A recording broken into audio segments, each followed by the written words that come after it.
Esse vídeo é o primeiro vídeo das pílulas do Illustrator, onde vou explicar, através de algumas logos famosas, como é que eu faria aquele logo. Óbvio que não é distanciando tanto do que é o logo original. E para estrear esse primeiro vídeo da saga, eu vou fazer o logo do Google Showroom aqui, o Google Chrome. E observação, coisas que eu preciso falar antes da gente começar.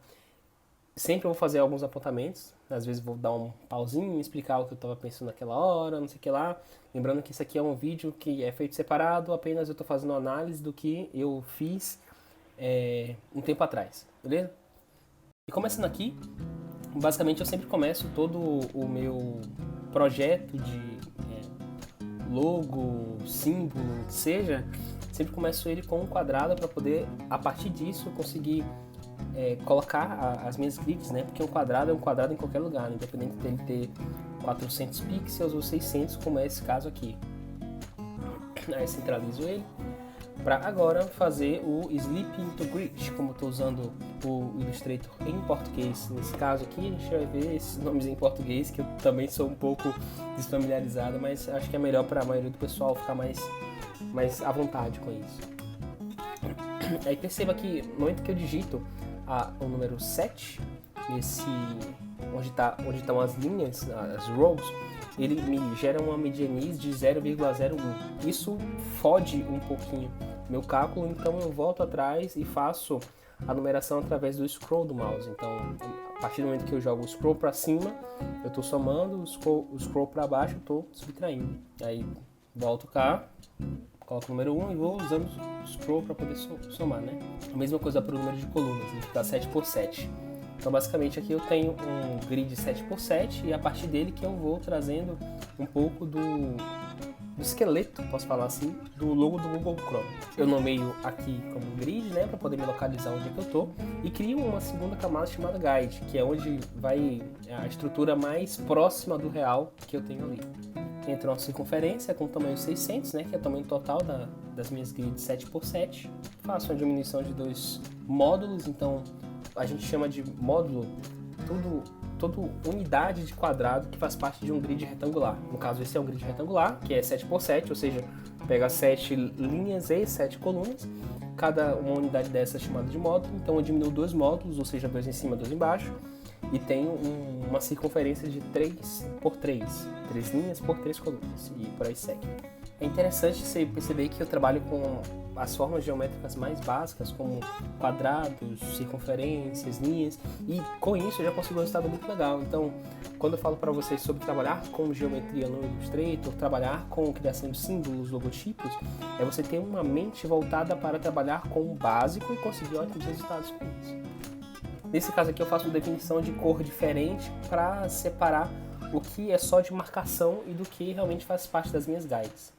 Essa marcação que eu faço é justamente para que seja meu ponto de tangência entre a circunferência que está no centro e esses cantos que eu deixei marcados. Então tem um canto marcado com X e tem um canto marcado com uma linha vertical embaixo. É onde a minha circunferência principal precisa ser tangenciada e tocar também naquele ponto de tangência.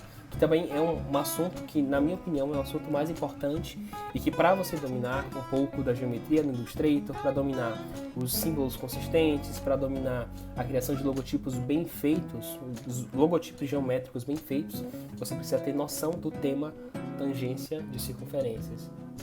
E para fazer essa tangência de circunferências, como você consegue ver aqui no vídeo, eu traço uma vertical do centro da circunferência principal até o lugar onde eu quero que ele seja tangenciado.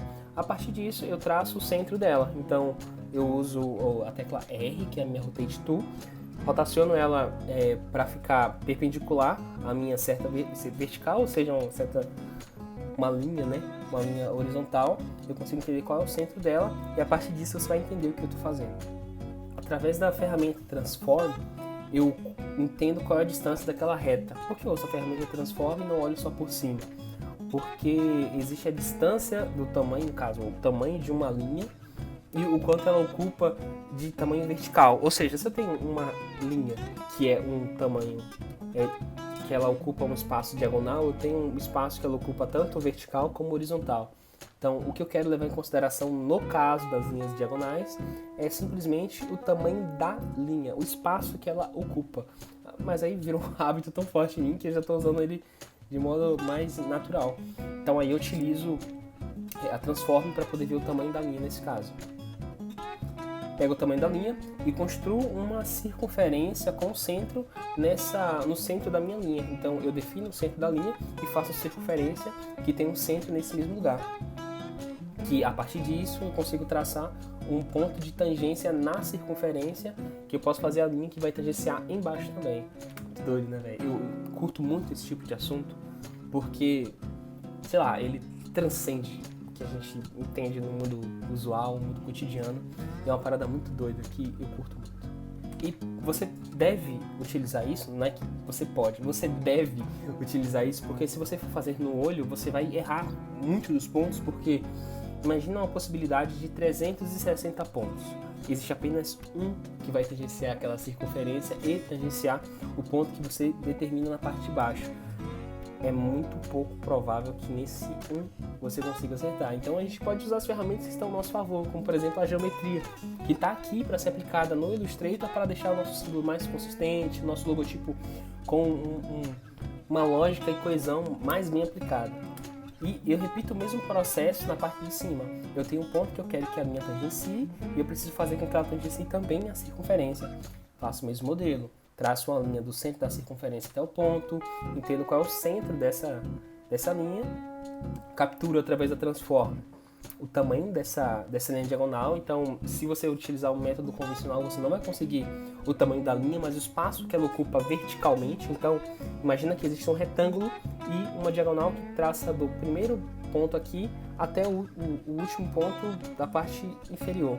Você não está conseguindo o tamanho da linha. Lembra lá o teorema de Pitágoras?